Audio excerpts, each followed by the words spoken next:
So as a start, in case I do not have any more jokes for you, let me just give you one okay-only joke to satisfy you, and then I carry on with my main topic. We talk about inflation. Do you know that the Koreans are wonderful people? I'm talking about the South Korean as well, the Korean drama. Do you know that by watching Korean drama, you can talk about investment? How? You can talk about inflation. I'm not quite sure whether you guys are as old as me or you look very young. Let me share with you, in the olden days, like the 80s, when the Koreans want to show their love, they will show the big love. Then, in the 90s, inflation.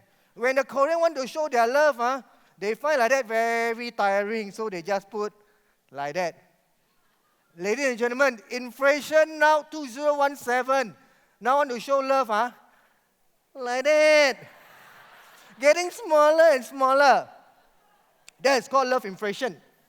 So when we talk about insurance as a love product, we are not talking about compromising our loved one in case something happened to us. Let not let the fear of inflation destroy the wellness that we can prepare for our loved ones.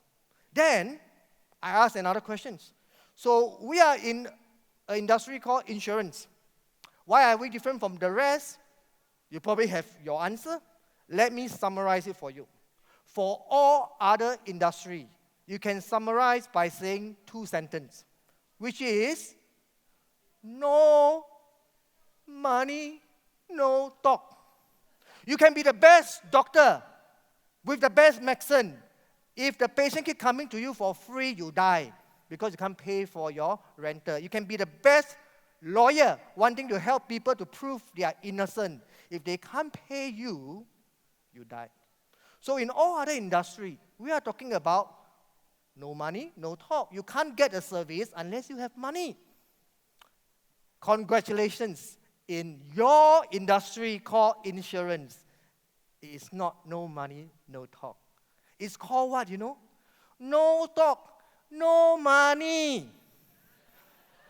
That's why when people tell you that, but now no, I got no money, that's why you need to talk to me because I'm going to create an instant estate for you. One last thing I'm going to share with you before I start. Now, so we're talking about protection. Hey, hello, don't protect the wrong thing.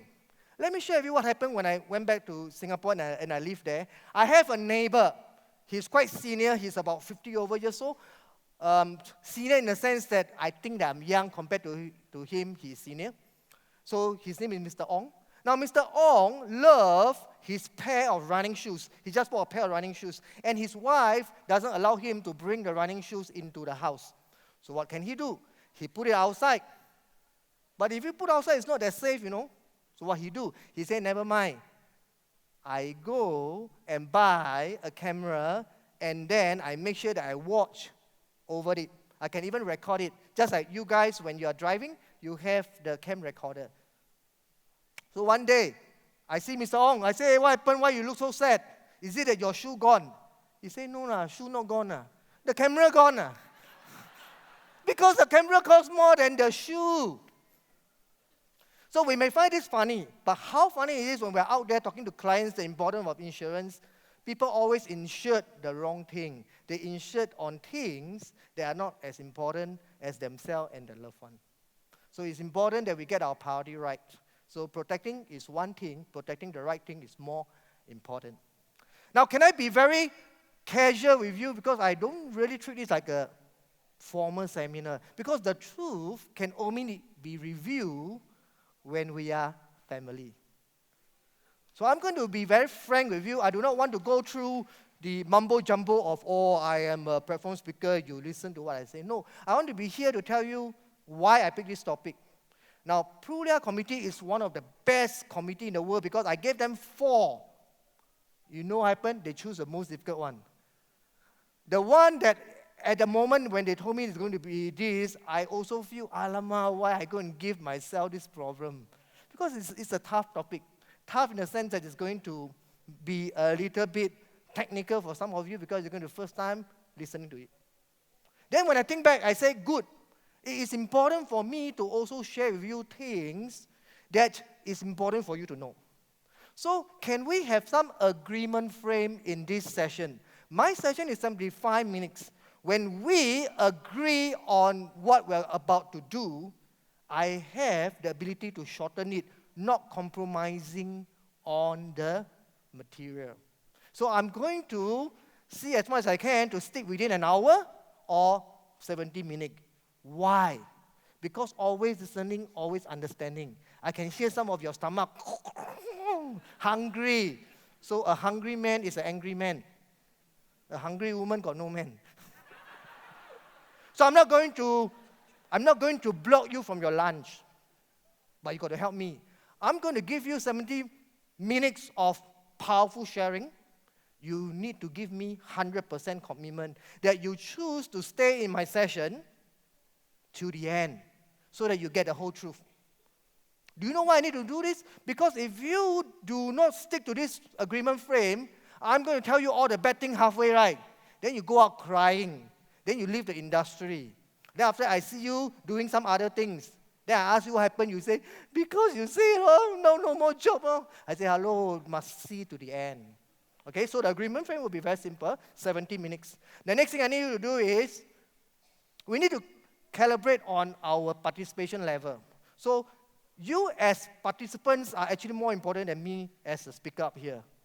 Why? Because you are part of the learning process. You are part of the sharing process. So there are 4 simple things that I'm going to suggest that you need to do along the way in my sessions. And these 4 things, even if I were to close my eyes, I know you can do it. The first thing you need to do is, when there's something that you feel good, I ask you, yes, you say yes. I'm sure you guys know how to say yes, right? So you're saying yes to yes, or you're saying yes that you know how to say yes. Okay, so the first thing we need to do, we say yes. Now the second thing I need you to do is, I need you to be able to raise your hand. Doesn't matter whether it's left or right. Just don't go and raise other people's hand. Okay, raise your own hand. So can we just try calibrate? Now calibrate only. Very good. Then you watch your neighbor, see who neighbor. Then you tell them, hey, bro, my lunch waiting for me in my hailang. Don't go in like that. We support each other a bit. Okay, very good. So we calibrate too. The third one is, I need you to be able to touch your hand this way or this way. Doesn't matter. Just make sure that you can feel your own hand. Don't go and touch other people's hand. Oh, hello? This is not some dating sessions. So your own hand. Okay. This is the third thing. Now the last thing I need you to do is also very simple. I need you to be able to feel your chair. Especially when you're sitting down, can you feel the chair? Okay. Is it soft or hard? Those who say soft, you touch the wrong part lah. It got to be hard. I need you to touch the frame of the chair, not the cushion, the frame of your chair. Okay? So these are the 4 things only. When do we do it? I won't tell you now. When it comes, I'll let you know. So can we have this agreement frame? Okay. Then can you give me a round of applause before I start? Okay. All right. Wonderful.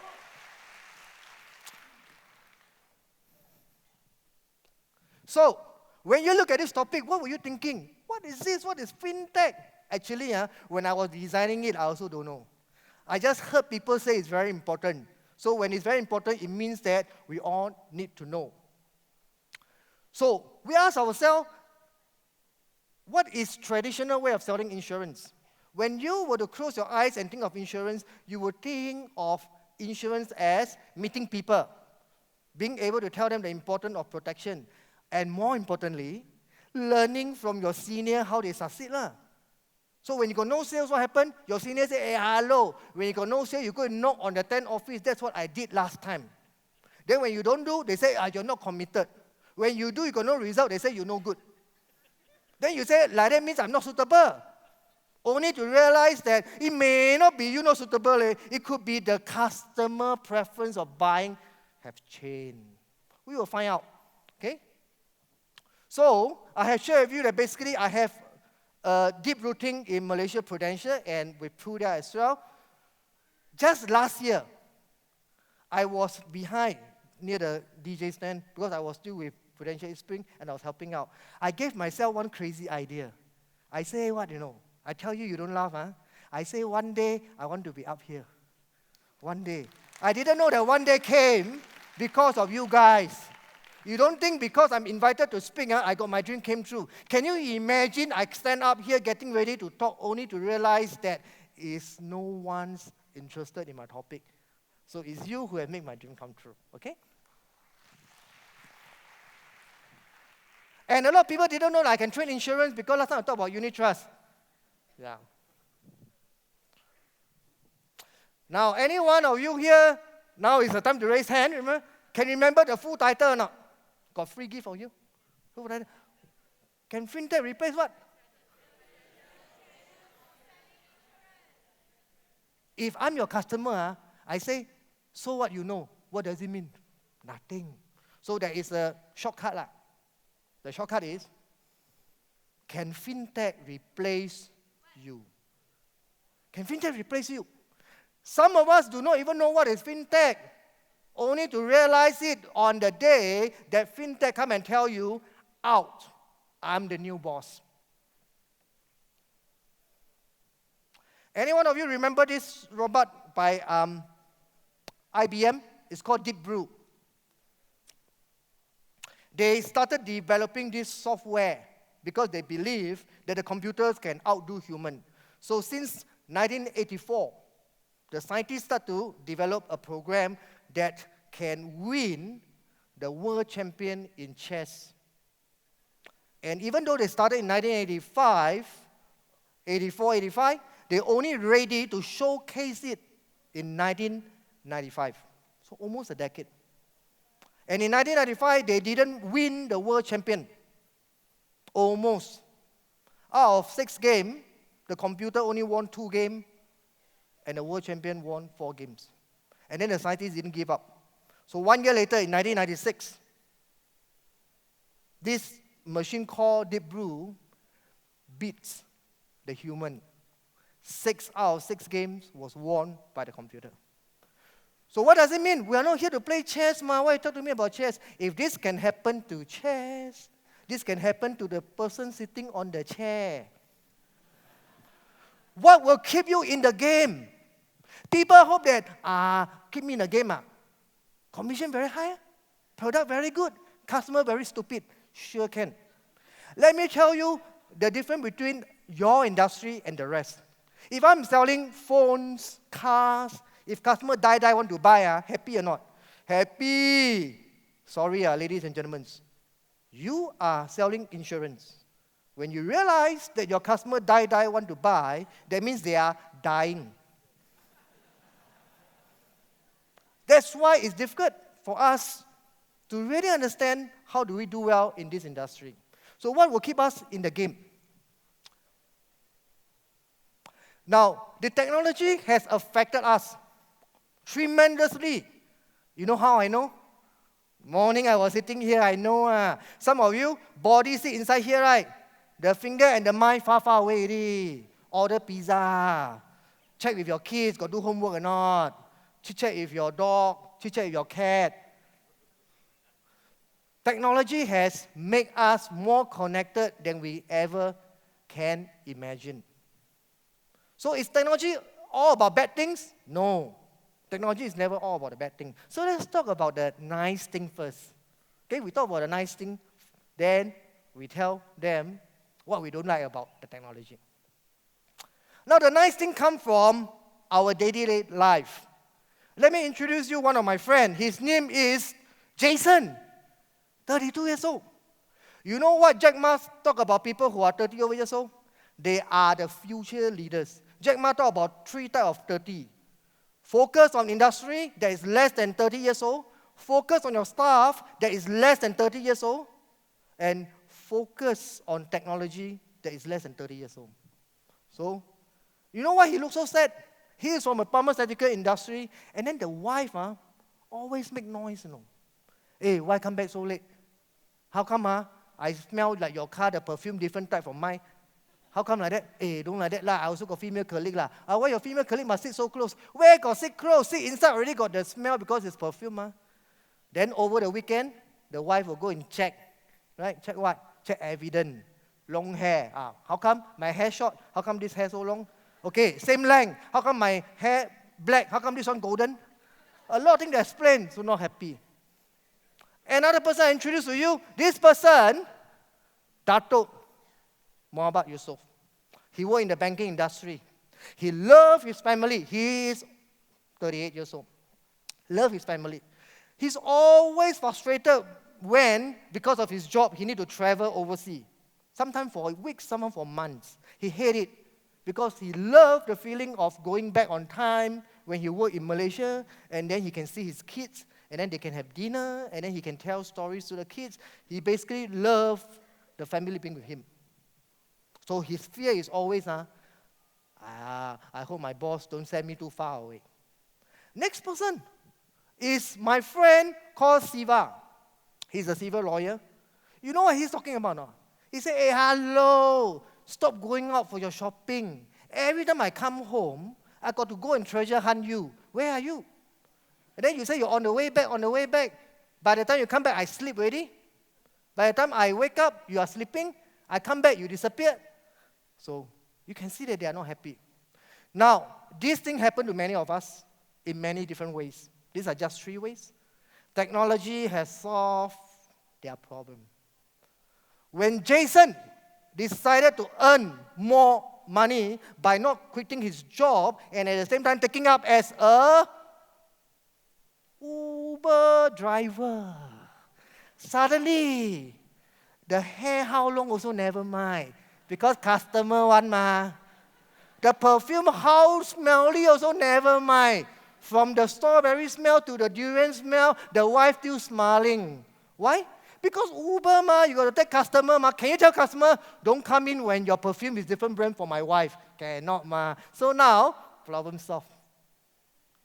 There's something I need to tell you about Jason, okay? He loves his wife, he's a faithful man. It's just that now this technology allows him to illustrate his faithfulness without the wife worrying too much. So technology has helped him. Not forgetting that he will have extra income.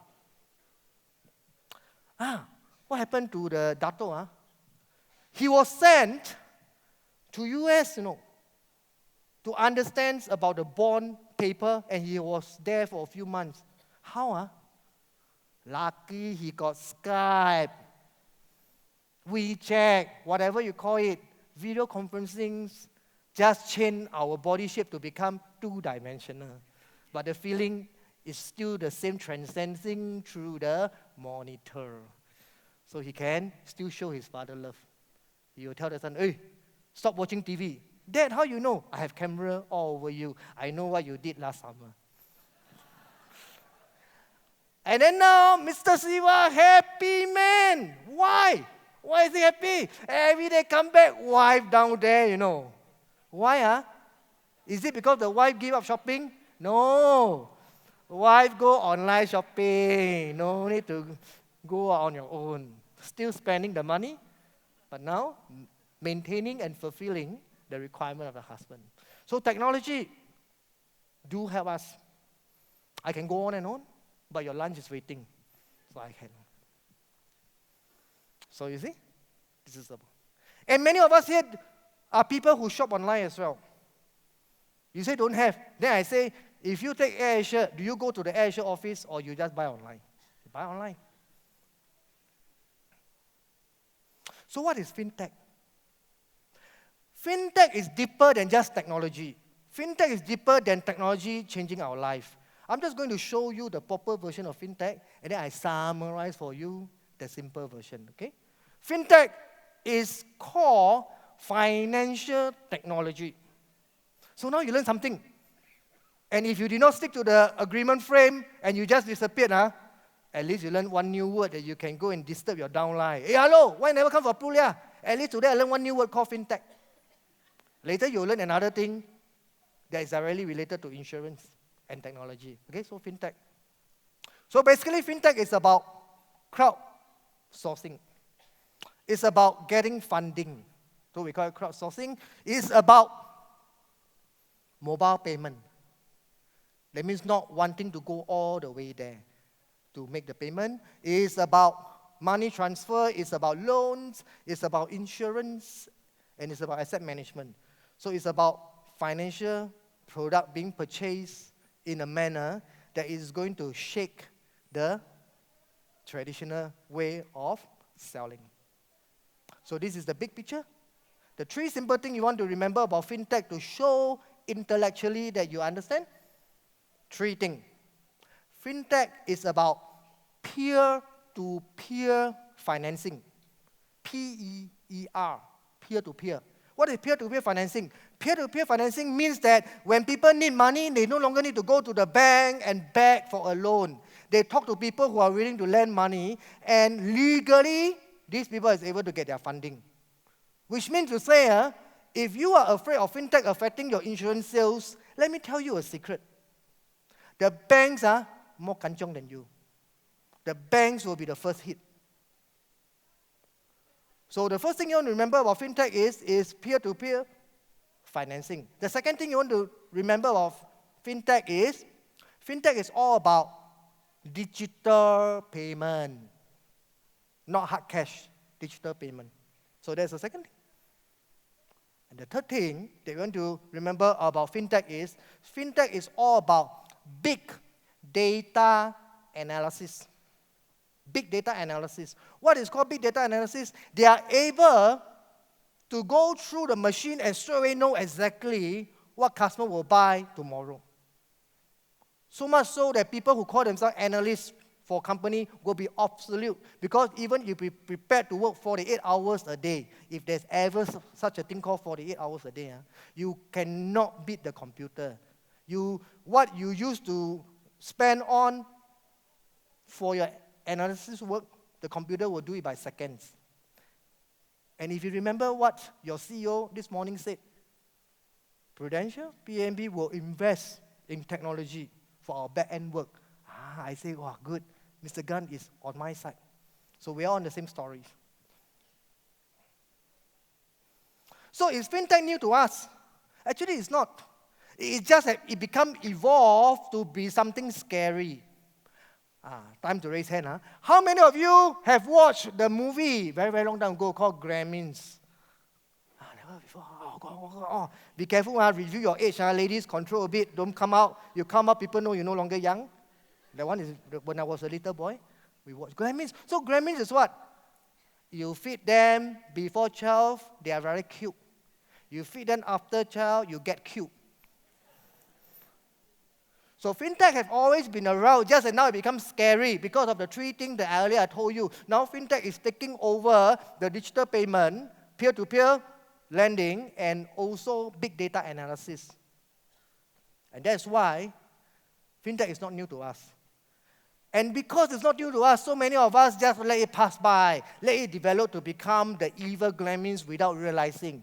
By the time you realize, it's the time you are gone. So FinTech is about technology. Mobile devices such as smartphone, tablets, they have a common place. The impact of how financial services are offered and consumed have now changed.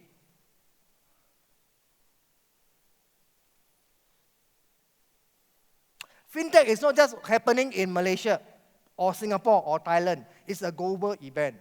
The official definition of FinTech is a global phenomenon. It is the birth of the intersection of the financial industry and the technology provider. They merge. So this trend will continue. For example, in US, the trend is now so much so that it becomes a disturbing trend for the traditional business.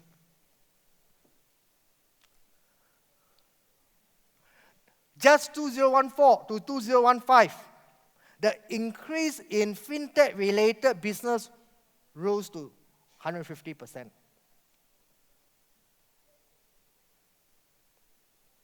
And in Malaysia, without you knowing, FinTech companies are coming in from overseas, or they are inbound building. Some people, they left the insurance industry because they realized that building the FinTech startup industry is another big thing that is going to happen in Malaysia. So these are just some of the examples. Without you realizing, many of your digital payment are vendors like this that is doing the settlement, fronted by a familiar traditional vendor like the banks or insurance company. Without you realizing, there are things that are already happening. So let me share with you something about Singapore. Now, Singapore road to FinTech related to insurance is on one road that have no turning back. It used to be that online you just buy simple product for insurance. Sophisticated product, what must you do? You must see the person. I remember those days when we were young and we were selling insurance, and we were selling insurance for the banks. We call it what? No, eyeball to eyeball. You got to see the person to get the sales. However, it's no longer the case. Okay? Just last year, November, Singapore organized the first ever FinTech conference. And the government, called MAS, came out to talk about they are not going to stop FinTech. They are just going to regulate it. So FinTech is going to allow customers to buy full suites of product online. Not just simple product like PA or simple product like mortgage loan. Full suite of product. Who do they talk to? I don't know. Maybe they will be talking to robot. We will find out.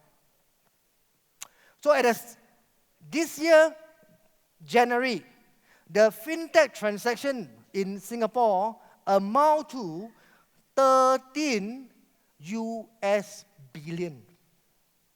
That is huge. And in Malaysia is also embarking on a FinTech journey. FinTech, as I mentioned earlier, is a global phenomenon. You can't stop. The more you try to stop, the more you will get hurt. So FinTech is going to invade into Malaysia markets. And earlier I mentioned that in Singapore, in January, the FinTech-related trade amounts to 13 US billion. Malaysia is catching up. January alone, the FinTech trade related in Malaysia amount to $7 billion. So it is actually coming out faster than we can ever imagine. And FinTech in Malaysia is going to have companies like this, where the government is talking about there is no stopping. Insurance to be offered through Direct China. Some of you already know about this. Some of you ignored it and pretend it never happened. Some of you is grumbling about why we allowed that to happen. Some of us here, as I mentioned, I have to be honest, some of us here are too spoiled. We hope that the authority will have a magic wand that can stop FinTech from affecting your sales. It will not happen. Just as a metaphor, can you imagine yourself being the taxi driver, going in the street, protesting against Grab cars and Uber? You will not succeed. Because it's not about the government changing the trend. It's about a consumer way of buying the services have changed. So we know that it's going to get more and more deeper into the invasion of FinTech. And I want to show you one company that do that. The percentage of people using mobile to purchase financial products. You have countries like India, China, Hong Kong, UK, Canada.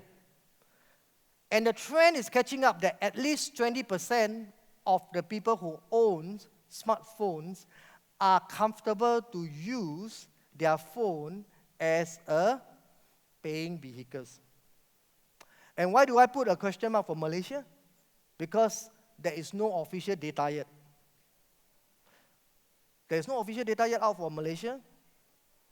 My guess will be it will play a very quick catch-up game. Not because the people like you in the industry wants it, but because the people who are buying the product find their way of buying things in a much convenient manner. That's the one that they welcome. So this is a company I want you to be aware of. Just as an example, there are many of them out there that is creating a new trend. They are like gremlins. They are cute. They are silent. They are small. If you ignore them, they will become big. There is this company called You for Life. What they do is, they actually do research. And they try to find out why people do not want to buy financial products like insurance online. And they found that reason why people are still hesitating, how many percent? From the research, 52% or close to 53%. These are the three reasons. First reason, the people feel, what should I buy? I know I can use my mobile apps. I know I can use my computer, but what should I buy? It's like asking me to go to a Chinese medicine shop and say, okay, pick your own medicine. I do not know what to pick. So this is one concern. Second concern would be, how will my insurance needs be assessed? How will I know I'm buying the right thing? Remember my neighbor, not Mr. Ong. He protect the wrong thing. He protect his shoes. He lost his camera. So customer is asking themselves, hey, how will I know that I'm getting the right thing? And the third one they are asking, which is directly related to your job. They say, hey, buy insurance, most important is claim. It's not the policy delivery. So how will I know who will make the claim for me? So luckily for all of us here, is FinTech going to wipe out your business straight away? I'll be lying to you if I say from tomorrow you will be wiped out. I'll be lying to you. Because the statistics from the Malaysian behavior give you that sense of comfort. Not so soon. Will it happen? Yes. When? I don't know. But it's coming. So it's not so soon. And why we know it's not so soon? Because at least still slightly more than 50% of the people are still not going to use their mobile apps to buy the financial products. However, this You for Life have one uniqueness. They aim to be the game changer of how people buy insurance in Malaysia. You know what? They now say it out very loud. They want to help customers to be able to assess on their needs just based on simple questionnaire. Take about 5 to 10 minutes. Kau team, habis. I already know what you need. This is what they claim. Are the customers buying it now? Some of them. Who are the people who are in the 47%? Later, I'll show you who are these people.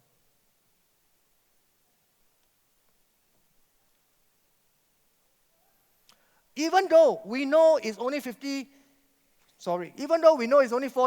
of the people that is willing to embrace the FinTech in their own hands now, there is one worrying trend, which you and I know, that we are accepting the usage of digital payment. Just like earlier I mentioned about buying the air ticket online. This is one example. So people are increasingly comfortable using online platform. So, ladies and gentlemen, FinTech is going to kill our business if we are not careful. And remember the 4 calibrations that earlier I told you that we need to do? Now when you see FinTech, I need you, don't do the wrong thing. You do the wrong thing, you cannot the wrong programming, you go out, you die. I'm not responsible. We program ourselves correctly, okay? When you see FinTech, can you hold on to the side of your chair? When you hold on to the side of your chair, is it cold? Is it hard? It is. Can you please program yourself and say, FinTech is cold and hard? Can you do that? Remember, if you don't do, you are making the person sit beside you no lunch. So do lah. Do it to help each other, got food to eat. So FinTech is going to come. And it's going to come in a manner that is what? It's going to be cold. It's going to be hard. Okay. Then now you can relax your hand. Don't keep holding on. I don't want you like, after that I need to carry you out. Now relax. Next thing. What are people thinking of? What are corporations thinking of? They are now spending millions of dollars figuring out how the new millionaires are spending the money. And why are the new millionaires important? Because this will form the core group of consumer that is going to set the trend of purchasing something. So are we ready to embrace FinTech? The cartoon says that it has taken us 15 years, but we'll finally figure out how the teenagers of the 90s think, act, and consume media. So this is the graph that I love a lot. If there's only one picture that you need to remember, you need to remember the selfie that we took. You need to remember this. So I'm going to guide you through. This part here is called the traditional consumer. The traditional consumers are likelihood to be people like some of us in this room, or most of us where it's our parents or our relative, which are more senior. So these are the traditional consumer. They buy things based on the old method of knowing what is it. Then, most of us here, we are the transitional. We are the half-half. If I were to borrow the words used by Mr. Raymond Tang, the CEO of Eastspring, my ex-boss, he said, hey, we are sandwiched in between. The word he used was sandwich. When he said the word, I say yes. Earlier, I got Mr. Gunn agreeing with what I say. Now, I also got Mr. Raymond agreeing with what I say. The word called sandwich, people thought you sell Subway. You say transitional. More professional words. Okay, so it's transitional. So what are these people? People that is half here, half there. People that is willing to try new things, but not all the way. Can you remember those era when we start to realize that people can buy travel insurance, personal accidents online, and we're not very worried because we say, those are simple things, I also don't want to sell. Sell also cannot make a lot of money. That's why we are the transitional type. We choose certain things and let it be digital payment. Most of the thing is still people-to-people selling. However, let me bring you to the future. There is no point working hard in the present if what we are working in the present is not building on the future that you want. So if you want to still stay in this industry, you are not in this industry for commission, you are in because you want to complete the mission, then you need to follow my timeline. The timeline says that in the future, and it's not very far away, 2025, we will be controlled by a new era of people. When they want to buy things, they behave so differently from us. And these people have a term. It's called digital native. What is called digital native? I'll give you a very simple example. During our time, if we were a little baby, if our parents pass us the calculator, you know what we'll do? We'll put into our mouth. Digital native, baby, you give them calculator, you know what they do? They thought it's a phone. Hello, hello. Digital native versus us. If you are working in an office, the office got fire, what do? You call the fire ambulance. Digital native, if there's a fire, what they do? They on their Instagram. Die also must live stream. Because no point living if there's no live streaming. This is called digital native. Let me give you another example. What is called digital native? During our time, we are told to do what? To talk to people. During festive season, Hari Raya, Chinese New Year, Diwali, relatives come and visit us. What do our parents tell us? A boy, a girl, come out. Talk to your senior. Talk to your senior kids. This is our time. Digital native, you know what they do? Keyboard warrior talk until so romantic. Meet each other, open mouth, no words. They forgot how to communicate. If they are seeing you, they need to. Even right now, some of you are texting. Hey, I hope my lunch is not too long. So can you imagine? We are going to live in a very different world, irregardless of whether you choose to stay in this industry or not. FinTech is going to affect us. And I'm going to use some of these examples so that you know. So when we're dealing with the digital native, we have to deal with a new set of skills to ensure that we continue to be successful. So how?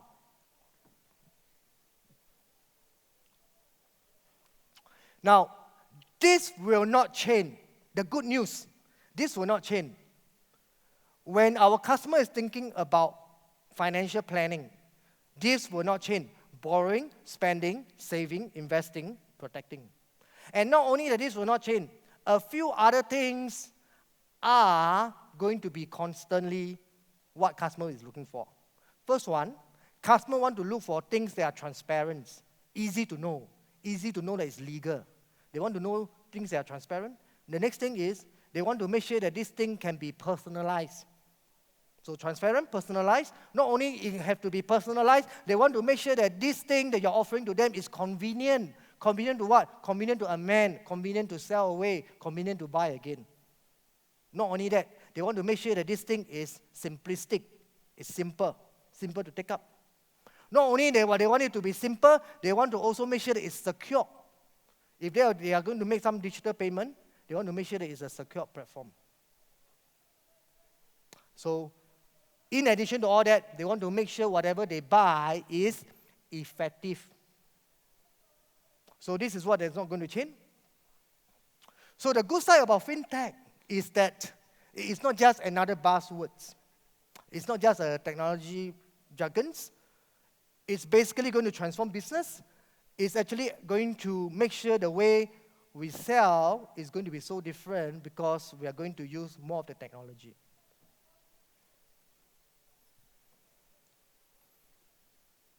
So this is one example. Using paperless platform to complete a transaction. And this is nothing new to you. Many of you are using the paperless platform when you're submitting your sales.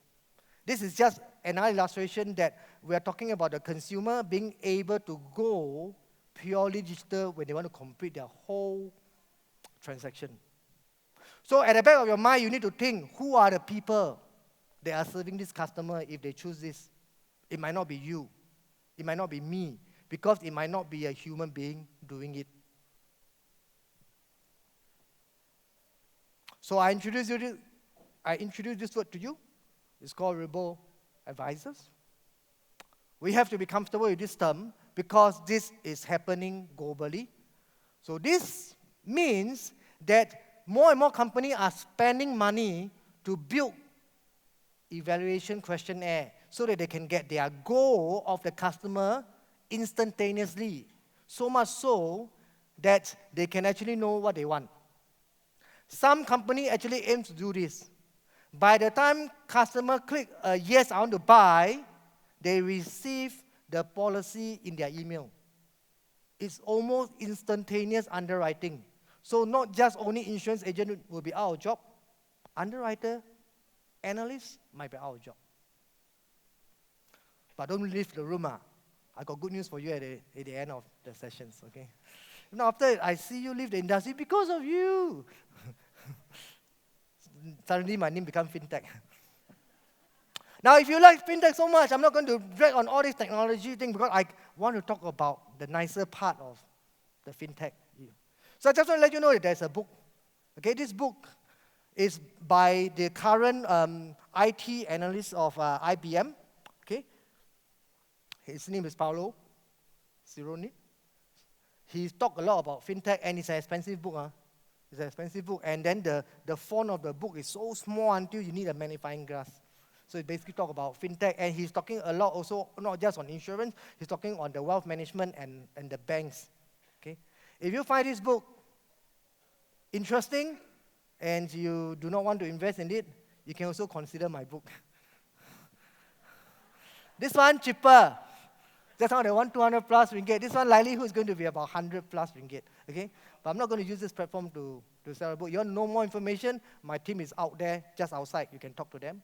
I just want to let you know that we are all talking about FinTech as the future of selling. Okay? So basically, a book that is on the way from me as a gift to my supporter in the industry is going to talk about FinTech as well, in addition to all the other techniques that you need to have.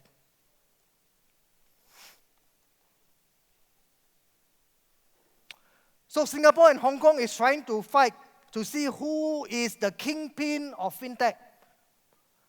Instead of helping the industry to protect They want to open up the gate and flood it because we all know the only way to survive is to evolve and not to avoid. So we will not know who wins.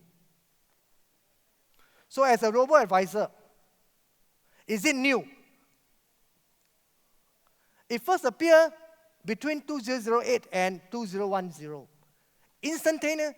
The reason why it was 2008 was because during that time, many people lose faith in human beings. Do you still remember the Lehman Brothers? Do you still remember global financial crisis? Those were the time where people that are very qualified didn't do the proper thing and they hurt their customer wealth. And customers say, I don't trust you anymore. And customers basically just go to machines. So basically, FinTech is not something new. So what will keep you in the game? This is where we have to make sure we choose the better correctly. In the last 30 years, human beings have been trying to make ourselves like a machine. We try to outbeat the machine. We try to do better than machines. And then in recent times, we start to realize that human beings are trying to make machines look like human. And there's one small little space in between these two that you need to know. And if you are able to embrace the little space, you will win. What is the space? The space is this. In the little space between human and machine, we can choose to make sure that those simple things that can be done by machine, we don't do. We outsource it to machine. We will focus on things that the machine can't do. So what are those things the machine can't do? We got to first go to the computer, your smartphone, and tell them what? I'm the boss. We have to first take charge. You have to take charge and let them know I'm the boss. And you have to understand that there are new questions being asked on the insurance industry. We used to think that insurance company with very good branding will always win because customers will only choose the strongest, the financially most secure company. We may be wrong. We used to think that if we are in this country and we have the tallest insurance building, we will always be seen as strong and will never fall. We may be wrong. We always think that asking customers to make payment is about whether they can afford. There's one word that you need to know. It's not just about affordability. It's about the willpower to pay premium. And people will only pay for something when they truly know why they need to do it. If not, it's never about the price. It's about, I want the money to be spent somewhere else. So why do I want to show you this? I want to show you this because it shows that we still have hope. FinTech can be as fast as it wants to be. These are just some of the gaps that the FinTech cannot do. I just want to give you a metaphor. Nowadays, in many homes, we use this robot vacuum cleaner. I want you to imagine that the vacuum cleaner is so powerful, better than you sweeping the floor every day. However, due to the shape of the robot vacuum, there are always some pockets of dirt that cannot be sucked in by the vacuum cleaner. So it's you who still have a job. And now your job becomes lesser because you don't have to sweep the whole floor. So this is where I want to get you into this part of the game. You can stay in this business if you do the following. You must have skills that allows you to understand the ethical and behavioral thought process of clients. What is called ethical? Ethical is not just about maximizing return. Ethical is not just about buying the cheapest product. There are some hidden values, hidden beliefs inside a client's mind, inside a client's life that only human being can understand. Able to provide insights about client emotional preference. Engage client in deep conversations on insurance goal. Uphold not just legal, but moral obligations. The quality of Fides. Fides is a Roman civilization where when you have a product that can help people, the person who has the problem have to pay respect to you because they have to thank you for solving the problem. That is called the Roman civilization. How nice if today we still practice that. Because if we still practice that, it means that customers will be begging you to sell them something. But the modern economic mechanics have changed all this. So we have to find the little pocket gap to bring it back. So I want to show you some of the things that the FinTech can't do. The first thing that FinTech can do is to understand what is called essential insurance goals of your client. They cannot understand this because this is too much of a people skill related. The FinTech cannot really know what is called building a safety net that protect the client's pot of money.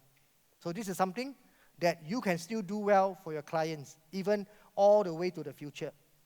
Second thing, the FinTech cannot understand what is called important insurance goals. If I were to on an app and say, I want to buy insurance for my Ferrari, I want to ignore my kids' education funding, what would the FinTech say? Okay, what you want to buy? Full stop. The FinTech have no human involvement in your decision. As advisors, the human advisors, like who you are now, you may ask, what would it be like when you're driving your Ferrari fully insured, knowing that your kids have no tertiary education funding? Would you be proud, being seen as a responsible father? You may want to probe. And this is something that the FinTech can't do. Okay, the FinTech can't do this. So this is a part that if you build on, you will win. And the third and final part about what you can do that the FinTech can't do is called aspirational insurance goal.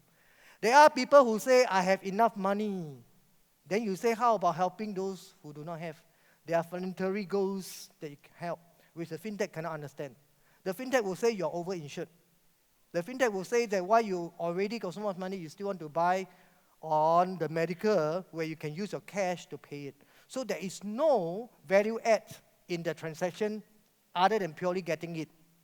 The human will add a meaning to what you're holding on. So this is a summary of the three.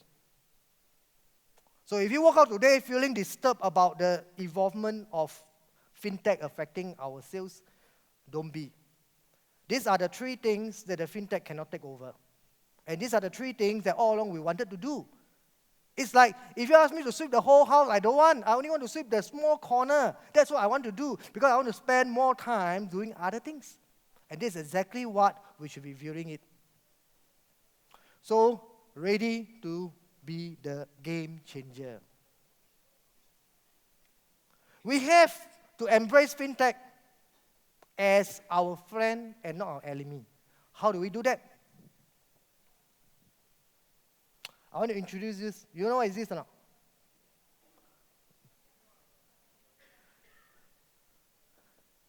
Are you familiar with this thing called the QR code? Now, the QR code is basically like a barcode. Why do I want to show you this? Do you know that when we fear about FinTech, we thought that it's something like the end of the world? The beggars in the street are also worried about FinTech. Because when people go digital, they are carrying less cash. So there are beggars in some country that realize now nobody put coins, nobody put money. So what they do? They evolve. They say, never mind, you never bring your shillings. This is my security code. Ladies and gentlemen, if a person in the street realizing that they are not getting their money, they evolve, who are we not to? If we don't change the way we sell, if we don't change the way we interact with our customer, we will be obsolete. So this is just an opener for you. So can we embrace the future of selling? What is the future of selling? This is where you have to understand that in future, when customer buy things, they no longer need you to tell them what you are selling. If you find this as very remote, very hard to understand, think about how people buy electronic stuff. They walk into a shop. They know exactly what is the specs of the gadget they buy. So I'm going to dim the light, and I'm just going to let you watch a 1-minute clip.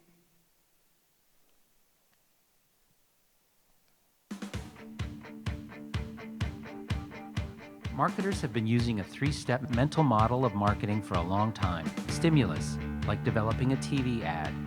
Shelf, focusing on point of sale, which has historically been called the first moment of truth. And experience. People take the product home and experience it. They could have a good experience or a bad experience, and they share it. This is the second moment of truth. If marketers spend time on these 3 steps, they should succeed, right? We investigated this theory.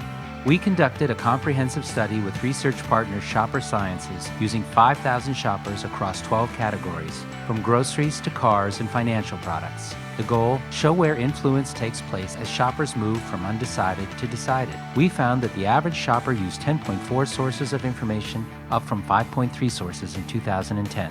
We asked shoppers what sources they used to make decisions, when they used it, and how influential is each source. When we lined up their responses, a 4th step appeared in the marketing mental model, the 0 moment of truth. This is when consumers do their research, get smart about alternatives, read reviews, look for coupons and comparison shop, all before going to the shelf. When we compare the steps, the 0 moment of truth pops up as highly relevant and influential. Consumers have changed the way they have approached decision-making. As a marketer, have you kept up, or are you still using the old mental model? There's a new mental model now, and marketers that can now keep all these steps spinning gain a very competitive advantage in today's marketplace.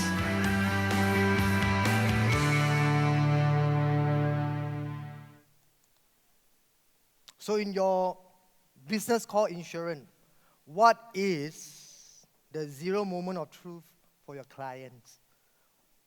What do we mean? Basically, it means that in the future, people do not rely on you for the information of your product or your solutions. They get it online. They get it through sharing groups. The peer-to-peer sharing group will tell them what is good about it, what is bad about it. So by the time you show it to them, it is no longer going to determine whether they buy or not, because they already make a decision. So what is your 0 moment of truth? We have to start looking at our business and say, how can I let people understand about my company? How can I let people understand about who I am? What my agency is focusing on? What are we strong at? Sometimes we call this the unique selling propositions. And that will allow your customer to have the 0 moment of truth of you, of your product, of your team, of your company. For example, I just give you an illustration of myself. What will people think of me when they think of my company, Ventisco? What will people in Malaysia think of me when they think of my company, Ventisco? Very simple. They will think of Ventisco as a bilingual company that can help people to focus on 2 things: the financial industry, which is basically insurance or unit trust, or just anything related to selling. And for the Malaysian market, it will be run by a team of trainers that understand the market, even though most of the trainers will be from another country. So that will be my 0 moment of truth for people to understand about it. And by the time I show them my training proposal, they have a better understanding of what I can propose. And that's exactly what you can do for your customers. So how do you do it? You need to have a brand. People say, I already got a brand. My brand is that I'm Prudential agent. I am a member of Prulia. That is not a brand until it becomes meaningful for your client. So you need to build a brand. The future of selling will be for people that are celebrities, financial advisors. People that someone, before they know you, they have a 0 moment of truth. They want to come and find out what you do. So I need to say something that may offend some of you. I still got to say it because I want to be sincere with you. Some of you are still very frightened about the social media. Oh, this one cannot, very personal. I don't share this, I don't share that. I'm not asking you to share things that are personal. I'm here to tell you that, sad to say, privacy will be a word that's going to be obsolete in the future because of 2 things that's happening in our life. The technology advancement It's making a lot of our data being siphoned out by people that need to use it. And secondly, as we walk out in the street, we are being watched by the cameras. There will be more and more street cameras, so much so that the technology exactly know at what time you'll be appearing where. So we have to embrace a new environment whereby privacy will be very, very scattered. So salespeople got to work closer with the marketing staff. No longer are you calling yourself, I'm just a salesperson. You come up with a great plan, and I will sell it based on what you tell me is good. You have to find your own selling angles. Some of you are lost. Should I focus on online? Or should I just ignore it and I focus on offline? You need both. You need both the online and the offline. So when you think of the online, you need to hold on to your chair. That is the heart. When you think of offline, can you do the anchoring on your hand? Is it softer than just now when you touch the chair? That is all. This is exactly what your customer need to experience. You need to use the convenience of the chair, which is a technology, to help your customer. You need to use the warmth of the human to understand exactly what they need. And salespeople are steadily being forced to be more honest.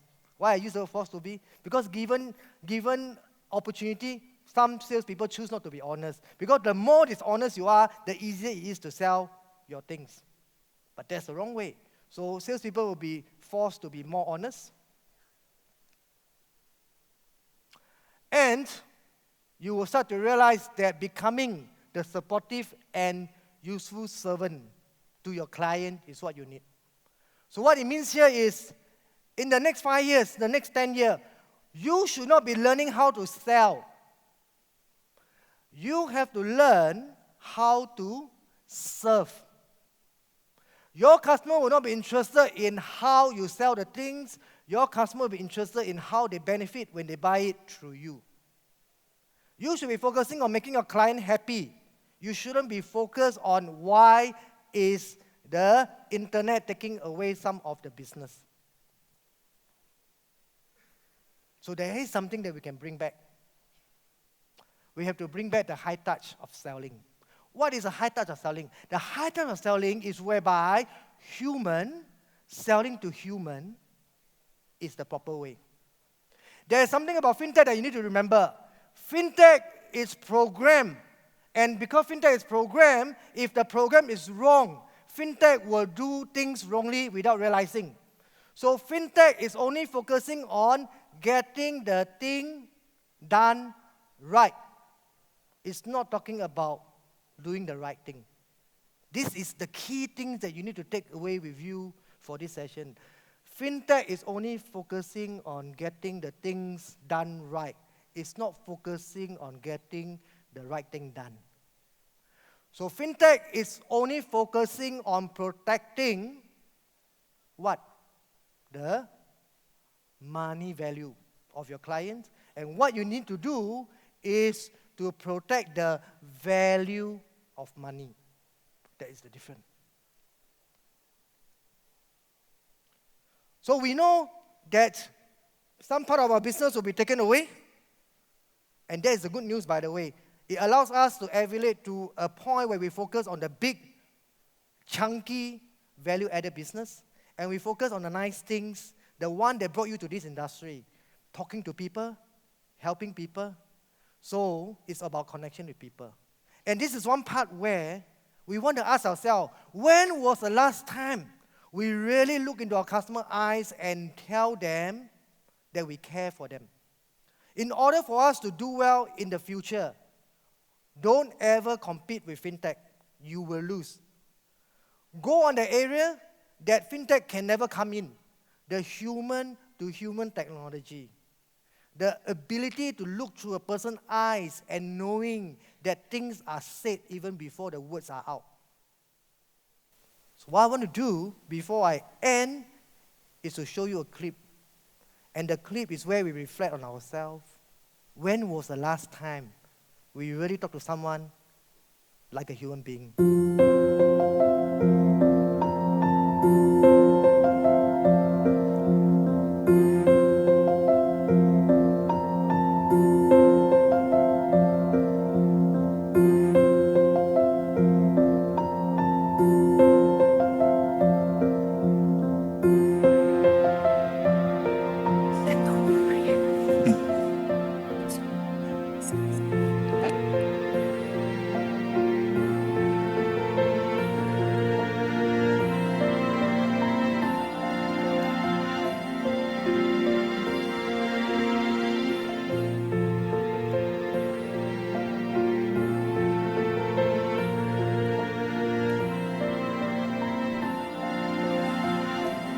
Chi Mai. Tengok mata Mak. Tengok mata.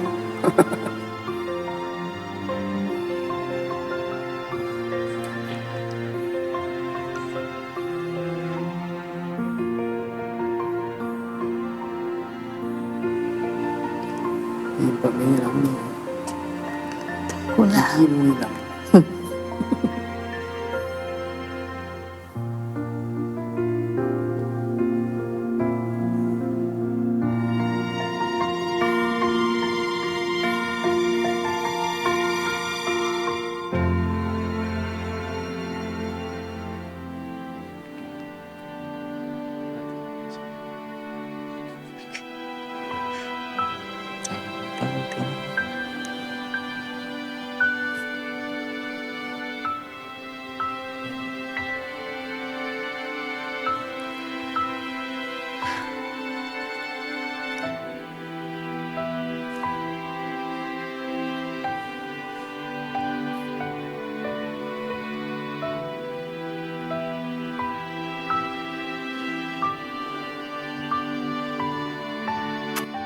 You know,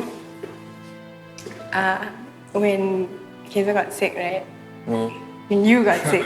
Yeah, then it was very difficult. I just didn't want you to go, and I was very scared. Thank you, Jie, for looking after Dad. Okay, you are everything to him.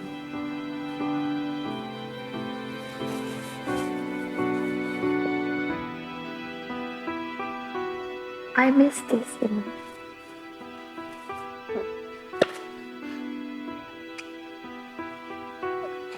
Kau mini.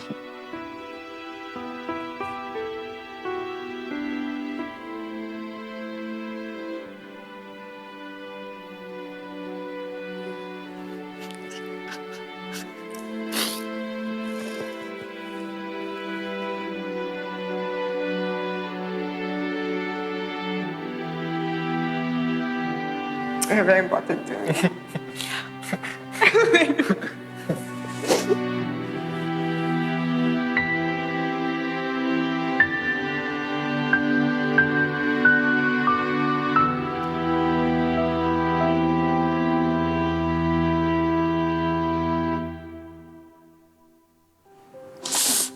Emotional. Well, very rarely we have this opportunity to stand side by side.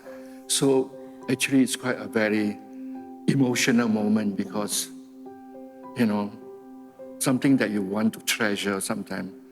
You feel like she loves me lah. Because at home she'll be like always scolding me. That's love.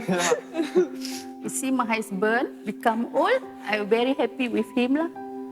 I still love her because still young now. He's still young. Irritating. So many years we never look into each other's eyes. You've never done this We before. used to talk, but not for so long. I decided to give her a hug, which I had never done it before for a long time. Oftentimes, you know, when he sleeps, I pray over him. Just one thing that I can do as a mother. Yeah. It's during this moment that I realized that, oh, you know, like my father has actually aged a lot. So I feel that, you know, we should really spend more time with our loved ones before they just leave, you see. I can see that she cares for me very much. She loves me very much. And I think that's the most important thing.